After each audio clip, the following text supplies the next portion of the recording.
Hello everyone. Last lecture में हमने discuss किया था कैसे फाइंड करते हैं डायरेक्शनल डेरिवेटिव्स। ओके, आज हम बात करेंगे पार्शियल डेरिवेटिव के बारे में। अब डायरेक्शनल डेरिवेटिव अगर आपसे फाइंड करने आते हैं तो पार्शियल डेरिवेटिव तो कुछ है ही नहीं। फिर सबसे पहले हम बात करेंगे मीनिंग ऑफ पार्शियल डेरिवेटिव की। ओके, जैसे कि आपको पता है कि सारा syllabus CSI, net, JRF, IIT JAM और गेट का जो मैथमेटिक्स वाला है, गेट मैथमेटिक्स, उसका सिलेबस मैं यहाँ डिस्कस कर रहा हूँ। ठीक है, अभी हम रियल एनालिसिस डिस्कस कर रहे हैं। जल्दी ही ये ऑलमोस्ट कंप्लीट हो ही गया है। इसको खत्म करने के बाद फिर हम एब्स्ट्रैक्ट अलजेब्रा स्टार्ट करेंगे। ओके, अगर आपको ये आपको ये पसंद है तो इसको लाइक करें और ज़्यादा से ज़्यादा लोगों के बीच में इसको शेयर करें। ठीक है, और चैनल को सब्सक्राइब कर लें। बात करते हैं मीनिंग ऑफ पार्शियल डेरिवेटिव की। तो देखो, अगर आपको आपको पता है ना कि जैसे हम डायरेक्शनल डेरिवेटिव फाइंड करते हैं, सिर्फ वही करना है। बस अगर डायरेक्शनल डेरिवेटिव को हम उसकी जो डायरेक्शन है यूनिट वेक्टर की डायरेक्शन में, मतलब 0 1 एंड 1 0 में फाइंड करें तो उसी को हम पार्शियल डेरिवेटिव बोलते हैं, corresponding to X and corresponding to Y axis. ठीक है, ये मैंने लिखा भी यहाँ पर। F R2 to R be a real valued function and 0 1 and 1 0 are the unit vector corresponding to coordinates axis x and y। तो 0 1 जो है वो x और 1 0 जो है y के करस्पॉन्डिंग हमारे यूनिट वेक्टर हैं।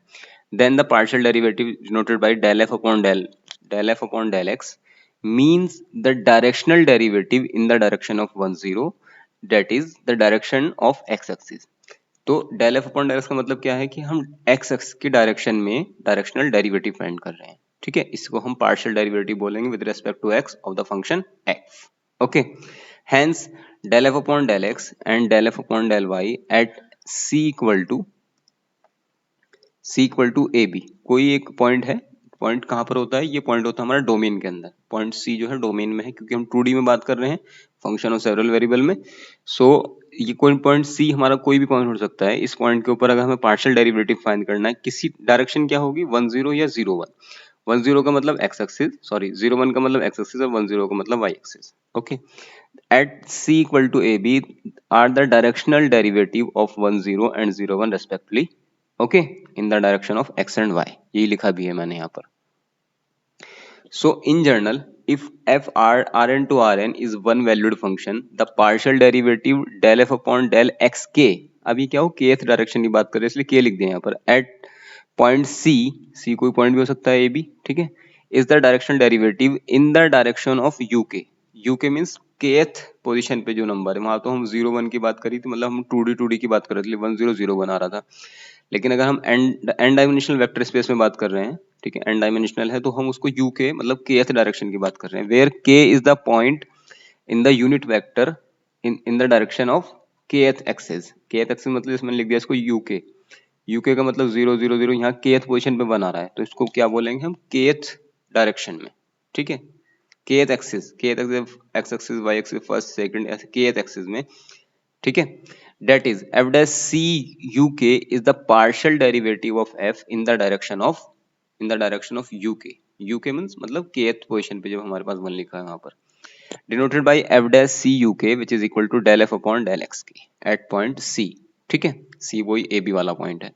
तो बिल्कुल सिंपल है, देखो डायरेक्शन डेरिवेटिव से फाइंड करते हैं, बस वही है। डायरेक्शनल डेरिवेटिव किसी भी डायरेक्शन में हो सकते हैं, लेकिन अगर उनकी डायरेक्शन को हम ऐसे करके फिक्स कर दें, अगर हम 2D में बात करें तो 0 1 या 1 0, तो x की डायरेक्शन में या y x की डायरेक्शन में, और अगर x y z भी डायरेक्शन है तो फिर हो जाएगा 0, एक और हो जाएगा 0 0 1, इस टाइप से हो जाएगा।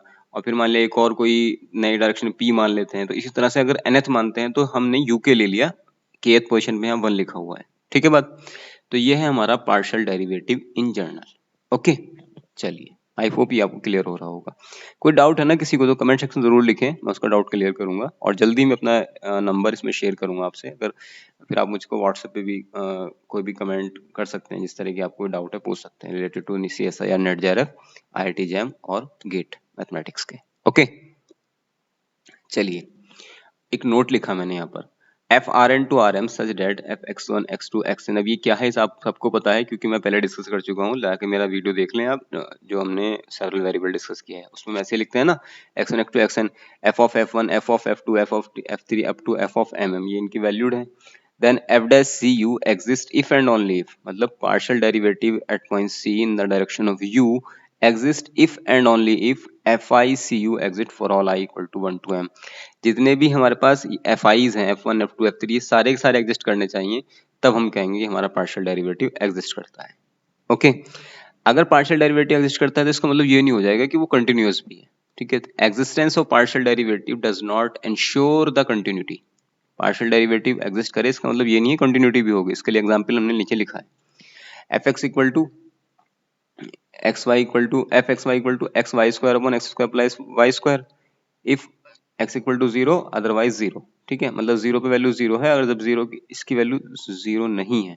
ठीक है, जब जीरो नहीं है तो ये वाला फंक्शन गिवन है एक्स वाई, मतलब जीरो तो फंक्शन डिफाइन है भाई, जीरो दे रखा है, जीरो की नेबरहुड में हमें बात करनी है, लिमिट फाइंड करेंगे इसकी हम। तो X Y square upon X square Y square ये तब है जब एक्स की वैल्यू जीरो नहीं है। ओके, चलिए मान लेते हैं कि c equal to zero zero. ठीक है, कोई पॉइंट है एंड u इक्वल टू 10, हम 2D की बात कर रहे हैं। इस डायरेक्शन में हम पार्शियल डेरिवेटिव फाइंड करेंगे तो एफ डैश सी यू जो हो जाएगा limit X H tends to zero. ये आप जाकर देख लें, मैंने पूरा बताया कि डायरेक्शनल डेरिवेटिव कैसे फाइंड करते हैं, वही है यहाँ पर भी, बस डायरेक्शन हमने यहाँ पर फिक्स कर दी 10। सो कितना हो जाएगा एफ ये c plus H U minus F C upon H, ये वैल्यूज यहाँ पर पुट करी, c की वैल्यू 0 0, एच यू की वैल्यू 10 एंड एफ सी मतलब 0 0 अपॉन एच।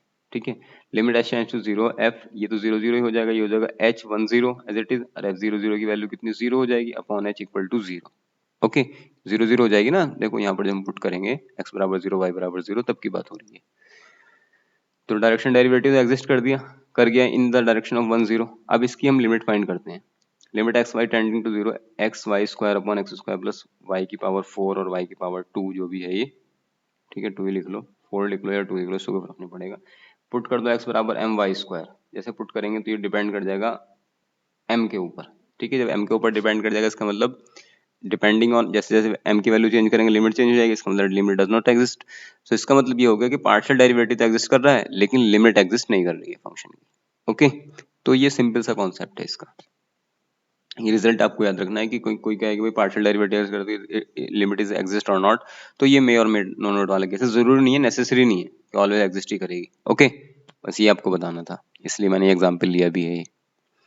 अब इस पे एक रिजल्ट और है, ये तो सिंपल रिजल्ट है कि function F R N to R M such that F X equal to F one F two up to F M and if F X satisfy the condition, ये linear वाली condition का satisfy करे तो ये बहुत easy हो जाता है। लीनियर कंडीशन आपको पता है, अब लीनियर अलजेब्रा में पढ़ा होगा, अदरवाइज मैं डिस्कस करूंगा पूरे लीनियर अलजेब्रा को भी। क्या है कि satisfy the condition F X dot alpha dot X plus beta dot Y को अगर हम ये लिख पाए तो इसे बोलते हैं कि ये लीनियरिटी की कंडीशन को फुलफिल कर रहा है।